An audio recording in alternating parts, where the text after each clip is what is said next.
हम भाषा हिंदी के अंतर्गत देवनागरी लिपि के विषय में पढ़ रहे थे।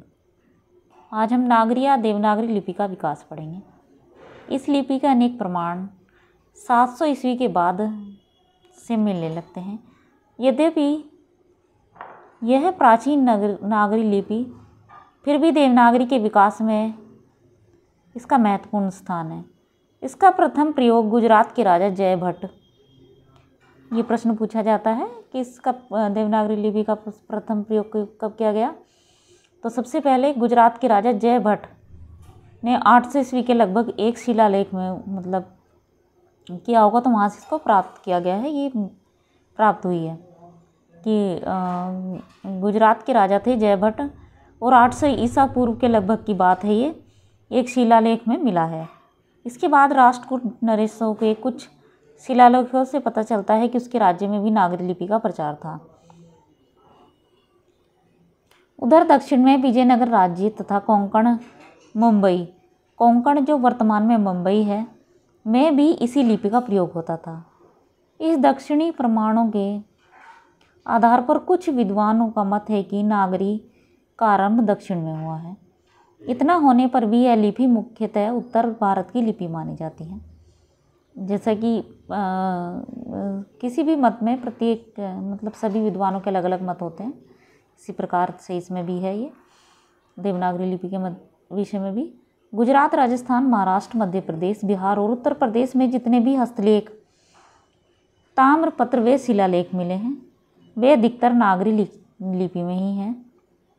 ठीक है, मतलब कि गुजरात, राजस्थान, महाराष्ट्र, मध्य प्रदेश, बिहार और उत्तर प्रदेश में हस्तलेख मतलब हाथों द्वारा लिखे हुए जितने भी क्या मिले हैं, ताम्रपत्र व शिलालेख मिले हैं, वे किस में लिखे हैं? अधिकतर देवनागरी लिपि में लिखे हैं। आजकल हिंदी बोलियों सहित संस्कृत, मराठी और नेपाली के लिए प्रयुक्त होती है। महाराष्ट्र में इसे नागरी न कहकर बाल बोध कहते हैं। मतलब महाराष्ट्र में नागरी नहीं कहते, इसको क्या कहते हैं? बाल बोध कहते हैं। इसी बाल बोध नागरी के अ, छ, ज, न और प्र, र वर्ण अल्प देवनागरी ने भी अपना लिए हैं। किसने अल्प देवनागरी ने अपना लिए हैं? आरंभ में देवनागरी के वर्णों पर शिरोरेखा नहीं लगाते थे। मतलब जो आरंभ में देवनागरी लिपि लिखी जाती थी तो उसके ऊपर शिरोरेखा नहीं लगाई जाती थी।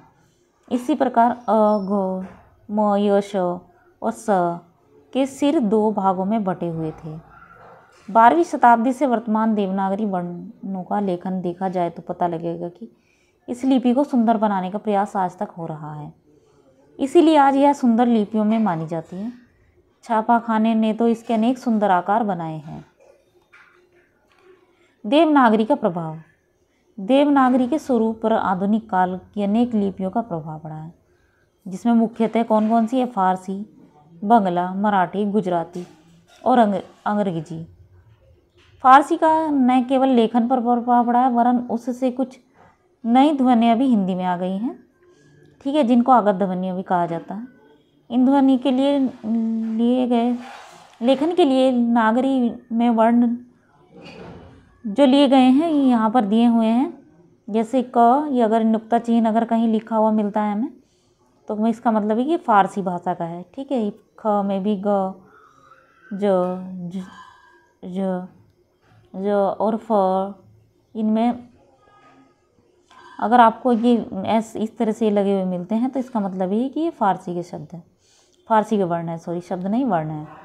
या मतलब शब्दों के साथ इनको जब लिखा जाता है, शब्द इनके द्वारा शब्द बने होते हैं और शब्दों में प्रयोग रहते हैं और वहाँ पर इन वर्णों के नीचे किस नुक्ता चिन्ह लगा रहता है तो इसका मतलब ये फारसी के हैं। यह बिंदु फारसी लिपि की देन है। मिलाकर वह घसीट कर लिखने की प्रथा भी फारसी के कारण नागरी में आई है। ठीक है, मतलब जो देवनागरी लिपि को मिलाकर वे घसीट कर लिखते हैं तो यह प्रथा भी फारसी से ही मिली है। बंगला लिपि भी यद्यपि नागरी लिपि से विकसित मानी जाती है पर इसके चौकोर लेखन का प्रभाव नागरी पर पड़ा है। गुजराती लिपि भी नागरी लिपि का एक रूप है पर यह शिरोरेखा सहित लिखी जाती है।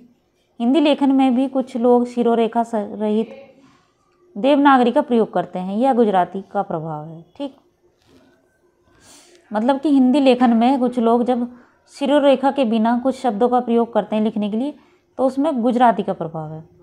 मराठी के प्रभाव का कारण अ और झ के दूसरे रूप और झ भी नागरी में आ गए हैं। अंग्रेजी लिपि का भी नागरी पर प्रभाव पड़ रहा है। इसी कारण अंग्रेजी ओ के लिए आ की मात्रा पर अर्धचंद्र जैसा चिन्ह लगाते हैं, जैसे ये। ठीक है, कॉलेज। अंग्रेजी के सभी विरामादि चिन्ह पूर्ण विराम के बिंदु को छोड़कर नागरी में आ गए हैं। अंग्रेजी के भाषा के वैज्ञानिक ध्वन्यात्मक चिन्ह भी नागरी में आए हैं, जो भाषा विज्ञान के ग्रंथों में मिलते हैं।